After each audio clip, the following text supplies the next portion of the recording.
as Miss Cooper Home Loans, and I wanted to have a recession-proof conversation with you guys. And I know a lot of people are hearing recession in the news, and I want you to know when I was getting to a point of being self-sufficient, and what I mean by that is I was a single mom living in the projects, and I had taken $1 raise. And that $1 raise cut my subsidies, meaning I no longer got food stamps. I no longer got purchase of care for my son. The ends did not meet. And I don't care how much budgeting I did. If the ends didn't meet, the ends just don't meet. So it wasn't a budget that I could do to make those ends come together. So I had to come up with some creative strategies on how I was going to get myself out of poverty, because that's where I was.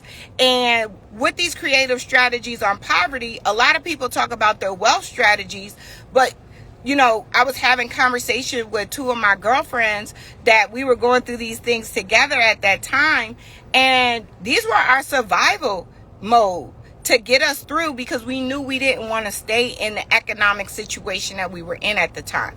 And we weren't using words like economic situation. We was like, yo, we trying to get out the hood, because at that time somebody had got shot on my steps. Yes, this is how my life began as a mom, and I was really scared. But I did not have the means to get out at that time. So I had to get really creative with my strategy on how I was going to get me out of poverty, how I was going to get little Randy out the projects, and how I was going to win and become who I am today. And I thank God that I have been able to get to this point, but I thought it would be imperative, because I didn't care if it was a recession. I didn't care if it was a thriving market. When the ends didn't meet, the ends didn't meet. So I wasn't afraid of no recession. I was afraid of day-to-day life on how I was going to make these bills work. So the first thing that I share with you guys is you gotta monitor your credit. Whether you're monitoring your credit to fix it, but at that time I wasn't worried about fixing my credit. I just needed to know who was reporting information about me. And I say that's who was snitching on me. So those were the bills I needed to pay first, because I knew if I didn't make those payments, it was going to be a 2-year setback for me. So I would make those payments first. And even though some of my girlfriends at the time, they were like, girl, you got to make sure you pay that child care. Child care wasn't snitching on me. So I was able to think a little more creative when it came to the child care. And I was able to start teaching keyboarding at Randy's school at that time. And they would take something off of the tuition, and we bartered. So I taught keyboarding for the school, and they took something off my tuition. That way I was able to keep him in school, in a very good Christian school. If you guys don't know, my Randy has been a stellar student, and that was really important to me, to make sure that I kept him in an atmosphere that applauded him for being a nerd, because that's what he was, and that's who he is, and we love him for it. So first thing is credit monitoring. So if you need assistance or are looking for a way of monitoring your credit, I need you guys to DM me, and it's $1 to start out, and then after that it's about $35 a month. But I think it's the best one, because it does allow you to see by making your payments how it will impact your credit. It'll even tell you if you make a late payment, how much of an impact it'll make on your credit, or if you open a new credit card. You can see this, so you can evaluate your inquiries a lot better than some of the other credit monitoring tools that are out there. The second thing is looking at ways that you can barter. So as I mentioned, I was bartering with my son's daycare at the time, which allowed my ends just to get a little bit closer together at that time in my life. Others are programs, and I'm not talking about welfare programs, because I told you I took $1 raise, and it cut all my subsidies. But there are still other products out there and programs out there. One is financial aid. So a lot of us think of financial aid only being for college, but no, there are institutions that have funds set aside for those who are low to moderate income. So when my kids would go to the hospital, if I didn't have a copay or have all the money at the time, at times because we didn't even have insurance sometimes, using financial aid, they would allow me to make installments that were very feasible for me. And I learned this honestly from my mom. my mom had got her wisdom teeth out when I was young, and my dad had got hurt at work, and they allowed her to pay $5 a month for her wisdom teeth. Now, some people walking around in pain, not understanding that there are programs out there that will subsidize. So you can use financial aid programs at the hospital themselves. Okay. And then there's also, if you go to colleges will, they have new students who are guided by a doctor or physician, just like a lot of times when you go to the dentist, right? Isn't it a lot of the aides that do the work anyway? And they'll do it for a very reasonable price.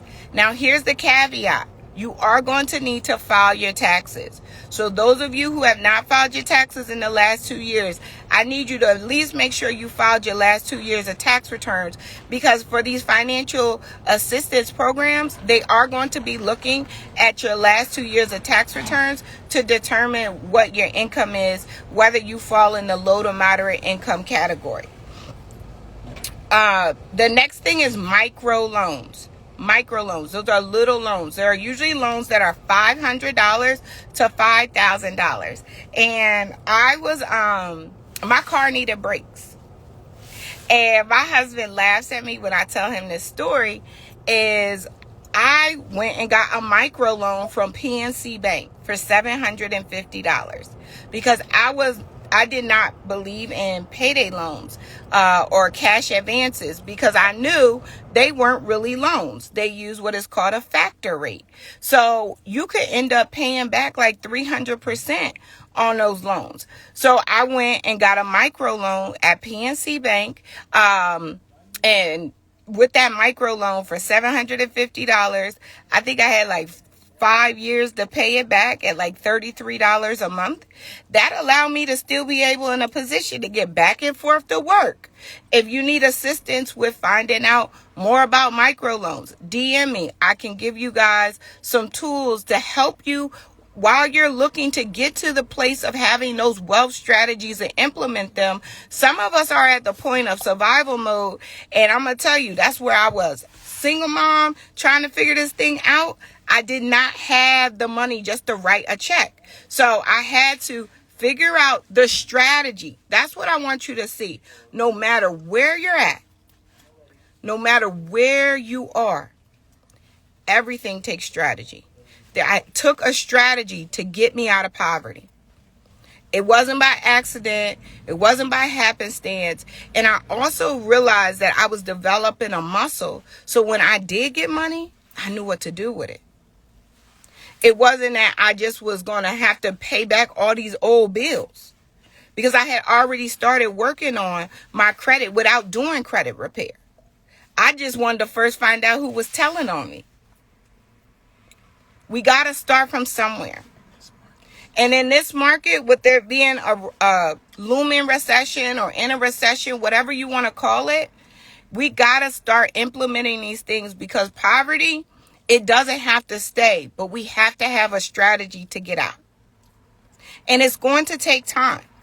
But I wanted to share with you the things that I personally did to help me get through this. So monitoring my credit, bartering with my son's daycare, programs such as financial aid for medical bills, and having microloans available to me for $750 so I could get the brakes done on my car. And that's just a couple of them. So I don't want to take up too much of your time, guys. And I know none of you guys asked me. That's why I'm calling this a segment of Girl Ain't Nobody Asked You. But I find it so important to share.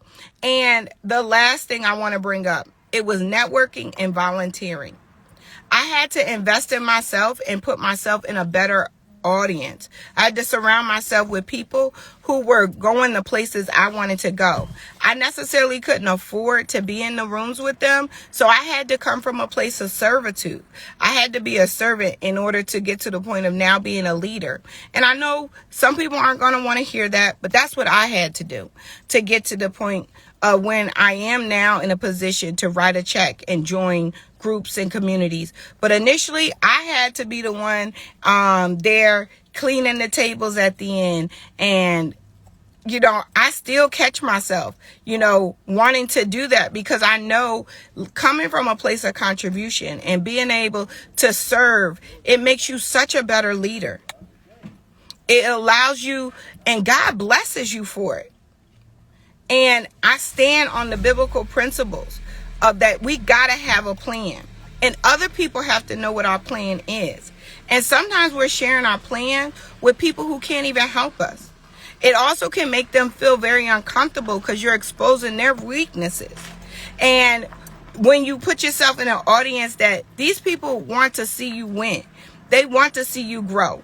But they got bills to pay too. So I had to come from a place of contribution, and I had to surround myself, and I had to invest in getting additional education so that my strategies could grow while I was exiting poverty to get to a place of having a life of abundance and wealth.